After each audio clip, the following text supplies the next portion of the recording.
बहुत बुरी तरह तुम इसे हमारे खिलाफ भर चुकी हो। जिस दिन से तुमने इस खानदान में कदम रखा है, एक लम्हा हमने सुकून का नहीं गुजारा। ठीक है, मान लिया कि आपकी हर मुसीबत की वजह में जो सजा चाहे सुना दीजिएगा, मैं उफ तक नहीं करूंगी। लेकिन इस वक्त मुझे बुरा भला कहने से ज्यादा जरूरी है कि एमन के मसले का हल निकाला जाए।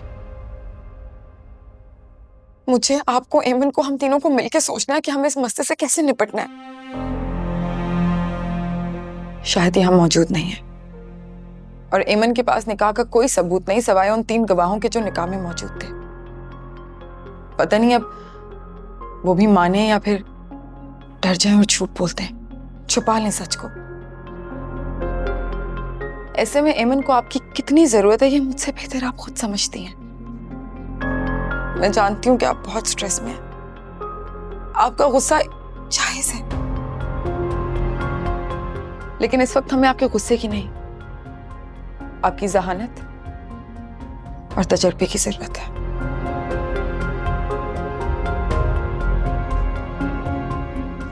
एमन को इस मुसीबत से निकालने के लिए आप आराम से बैठे सोचें, मैं आपके लिए चाय या पानी लेके। मुझे कोई चाय वाय नहीं चाहिए।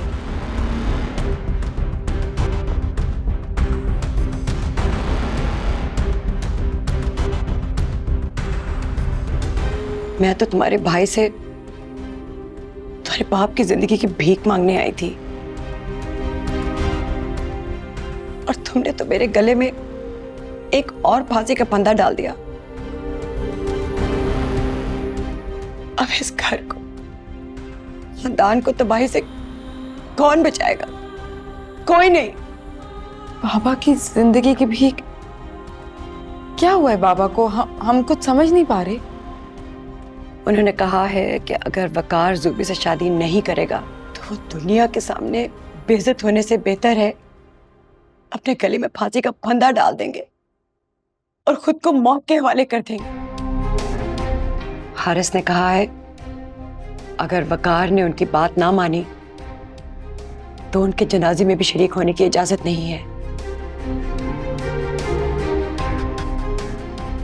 ये मेरे घर को किसकी नजर लग गई?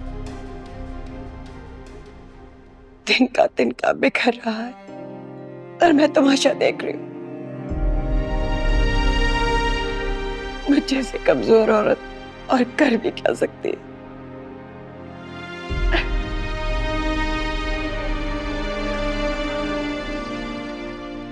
मम्मा, पहले क्या सदमे कम थे जो अब तुमने भी?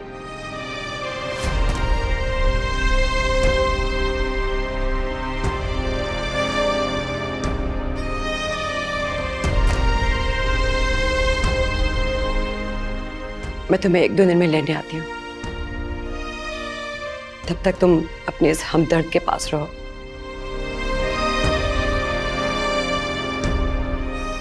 मैं देखती हूँ अच्छा मौका, सोचती हूँ कि क्या करना है।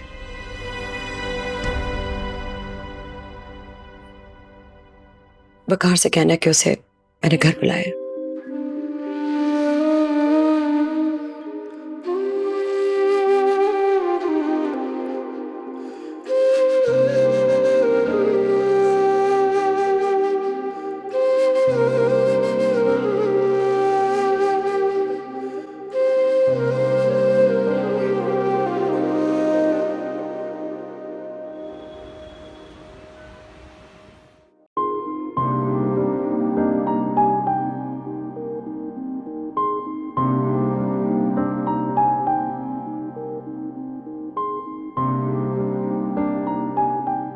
आपने नाश्ता भी नहीं किया। अब रात होने वाली है, कुछ खा लें प्लीज।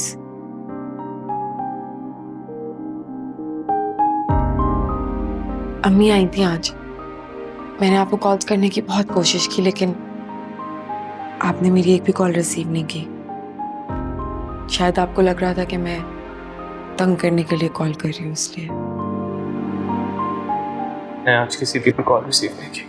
एक बात कहूँ,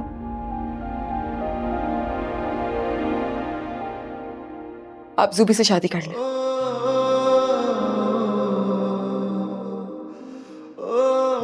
अक्सर बिना सर पैर के बात कर जाती हो,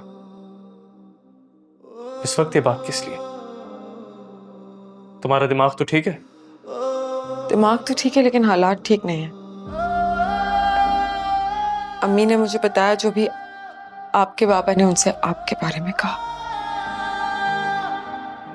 क्या कहा बाबा ने? यही कि अगर आपने ज़ुबी से शादी नहीं की तो वो अपने गले में फंदा डाल के खुद को मार लेंगे और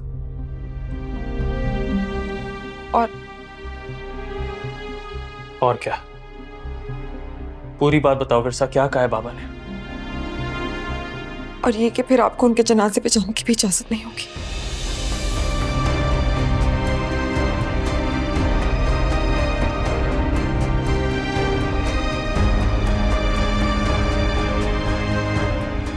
जानता हूं बाबा बहुत परेशान है।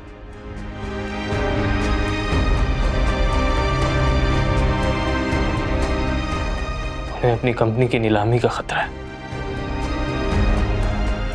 और अपनी नाकामी का सामना करने की हिम्मत नहीं है। तो फिर कर लीजिए ज़ुबी से शादी और बचा लें अपने पापा को।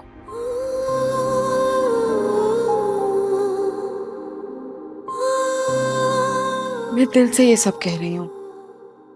मुझसे आपकी परेशानी नहीं देखी जाती वकार। आदिल का लाया हुआ इन्वेस्टर आपको एक्सेप्ट नहीं, तो फिर पीछे क्या बचा? मैंने खुद को समझा लिया। फिर वो ये बात, आदिल, वही आदिल, आदिल का इन्वेस्टर, तुम्हारा अपना कजन फरमान और मेरा खुद का बाप जो तुम्हारे और आदिल के बारे में कहते, उसके बाद तुम्हें लगता है मुझे उस आदिल से मदद लेनी चाहिए? और फर्ज करो मैंने उससे मदद ले भी ली तो क्या राय रखेंगे ये लोग मेरे बारे में? मेरे बाबा तो मरने के बाद मरेंगे, लेकिन मुझे जीते जी रोज मरना पड़ेगा। फिर आप क्या करेंगे वकार?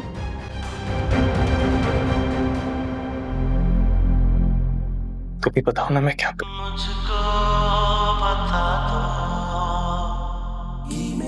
तुमसे मोहब्बत करने की बहुत बड़ी कीमत अदा करनी पड़ी है मुझे,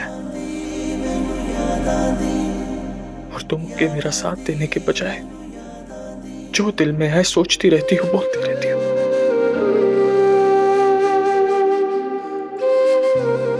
आप मेरे बोलने पे नहीं, मेरी बात पे गौर कीजिए। कर लें ज़ुबी से शादी, ऐसे आपको कोई तंग भी नहीं करेगा, मोहब्बत की कीमत भी नहीं अदा करनी पड़ेगी और कोई मेरे किरदार को भी निशाना नहीं बनाएगा। ऐसे जैसे सब कुछ ठीक हो जाएगा। तुम क्या करोगी? मेरा क्या है, इस पूरी दुनिया में एक अम्मी ही तो है मेरी, उनके पास जाना चाहूंगी। देखे ना, मेरे तो अबू भी मेरी शक्ल से बेजार है, लेकिन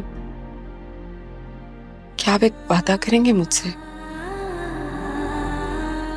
ये वादा मेरे जीने की वाहिद वजह बनेगा,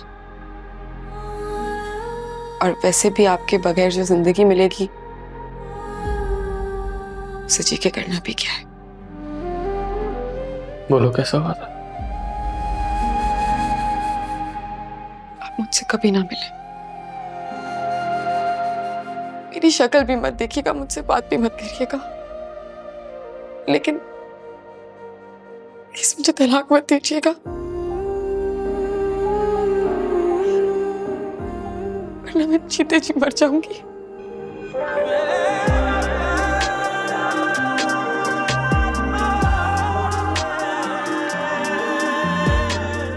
तुम्हारा फैसला ही तो जानना चाहता था।